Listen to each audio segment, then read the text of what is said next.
é um ato irreversível, né, porque eu não tenho como me descortar, para um problema temporário. Né? Para um problema que, por mais difícil que possa parecer, acreditem, vai passar, vai amenizar de alguma forma.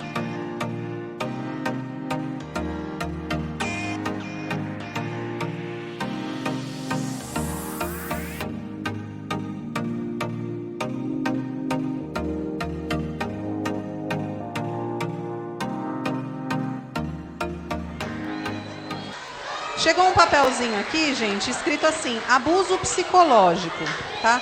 Eu não sei muito bem o que a pessoa, né, quis dizer quando escreveu isso, mas, assim, falando um pouquinho de abuso psicológico, a gente pode falar, lembra que eu falei agora há pouco, de muitas vezes o sentimento do adolescente, do jovem, não ser compreendido por adultos.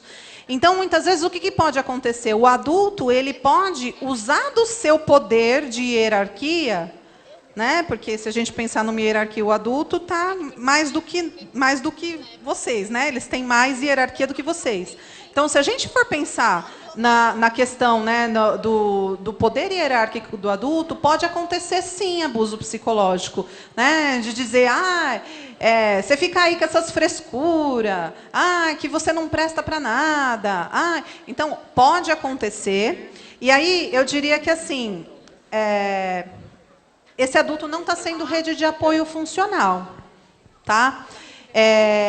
Eu acho que é a gente poder compreender o momento que a gente está, a gente poder olhar para as possibilidades funcionais, tá? Possibilidades que funcionam, que nos fazem bem, que nos dá um direcionamento, que nos dá um caminho, para que a gente possa se apoiar nessa rede de apoio. Porque, senão, se a gente ficar só nessa pessoa que afunda mais a gente não vai conseguir sair desse buraco. Tá? Então, pode sim acontecer abuso psicológico, infelizmente. Né? Pessoas que deveriam servir como rede de apoio não servem como rede de apoio, servem como desapoio. E aí, eu acho que vamos tentar olhar, né, para as possibilidades que a gente tem. Algumas alunas e alunos têm perguntado para a gente, só que eles estão com vergonha, né? Sobre a questão da automutilação, o que leva a pessoa, porque a gente está com esses 3 casos específicos, a pessoa se corta, mas ela não sabe o porquê. Então, eles queriam saber um pouquinho mais, a gente está com muitos casos aqui, eu acho que vários alunos vão se identificar também com a questão. Então, eles querem saber o porquê. Algumas delas têm se cortado, sentem um alívio, mas também fala muito desse alívio momentâneo, né? Sim, sim. Como a gente conseguiria ajudar também? Então, a gente vai voltar para a rede de apoio de novo. O que acontece na automutilação? A automutilação é assim, está acontecendo um monte de conflito dentro de mim. E, ao invés de eu ir para o meu meio ambiente, né, para o meu lado de fora, tentar resolver esses conflitos, eu não consigo. Então, eu não consigo me expressar, eu não consigo conversar, eu não consigo me expor, mas eu estou cheia de conflito aqui, e esse conflito está doendo demais. Então, na inabilidade de eu ir para o lado de fora, tentar resolver uma coisa que está dentro, eu volto para mim. E como que eu volto para mim? Me cortando, me machucando, tendo atos autolesivos. Muitas vezes, gente, a gente tem relatos assim. Outro dia eu estava na reunião da escola do meu filho. Meu filho está no 1º ano, o Pedro, que está aí. E a professora do meu filho falou que na sala dele tem crianças que falam que não têm vontade de viver. Então, a gente tem uma questão muito séria aí. A gente tem uma questão muito séria de, se eu não consigo resolver o que está dentro de mim, então eu preciso me machucar de alguma forma, para eu esquecer dessa dor. É claro que isso nem sempre é consciente, isso não é um ato consciente. E que o se machucar, de fato, ele faz eu esquecer momentaneamente da minha dor. Eu costumo dizer que assim, né? Quando eu me corto, por exemplo, é um ato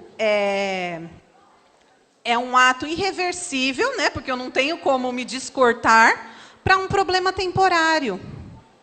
Né? Para um problema que, por mais difícil que possa parecer, acreditem, vai passar, vai amenizar de alguma forma.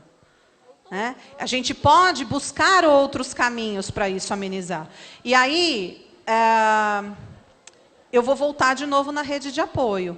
Né? Se você está com vontade de se cortar, se você está com vontade de se machucar, se você está achando que está muito difícil lidar com a vida do jeito que está, vai ser importante você procurar alguém para conversar, ou alguma atividade para você fazer, para você poder colocar para fora essa energia, que não seja no teu corpo, mas colocar para fora de uma outra forma.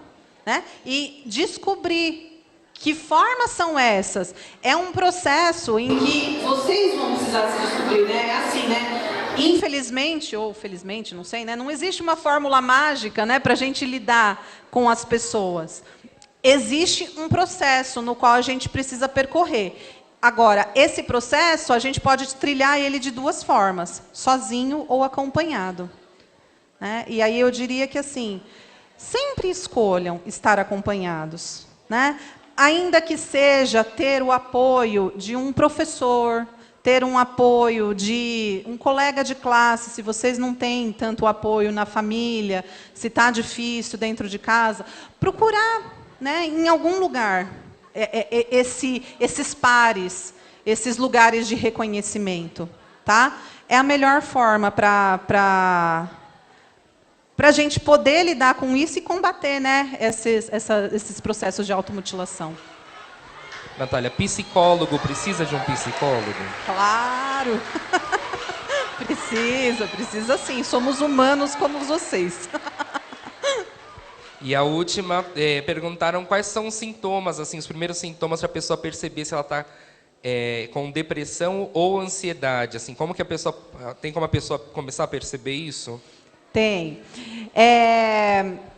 Vamos falar então primeiro a ansiedade, né? Se eu percebo, a ansiedade, gente, a ansiedade, ela é uma questão que ela é necessária para a gente, tá? Mas muitas vezes ela é vista como vilão, como vilã, né, da história. Eu preciso ter ansiedade, por exemplo, para eu me planejar, para eu planejar como que vai ser o meu dia, para eu planejar, né, que nem, por exemplo, eu estar aqui para falar para vocês, eu precisei me planejar, e eu precisei me ansiar antes, né, acessar a minha ansiedade, acessar o meu estado ativo dentro de mim, para poder preparar o que eu vim trazer para vocês, preparar a apresentação, procurar o vídeo que eu passei, enfim. Então, a ansiedade, ela não é só vilã. Quando que ela se torna vilã? Quando eu não consigo ter um estado de relaxamento do meu corpo. Então, se eu perceber que eu estou sempre muito em estado de... esqueci a palavra. Em estado muito ativo, quando eu não consigo desligar, né, são sinais que eu preciso observar, né, de ansiedade. Em níveis mais elevados, a ansiedade ela vai provocar algumas questões no corpo, como, por exemplo, taquicardia, sudorese, né, que é suor excessivo, tremedeira, uma sensação assim de... as pessoas relatam muito assim, né? Pessoas que são muito ansiosas relatam muito uma sensação de morte iminente, assim. Então o coração começa a disparar e eu penso assim, ai meu Deus, eu vou morrer, estou tendo um ataque do coração. E na verdade não é um ataque. É claro que precisa ser investigado, mas às vezes é ansiedade.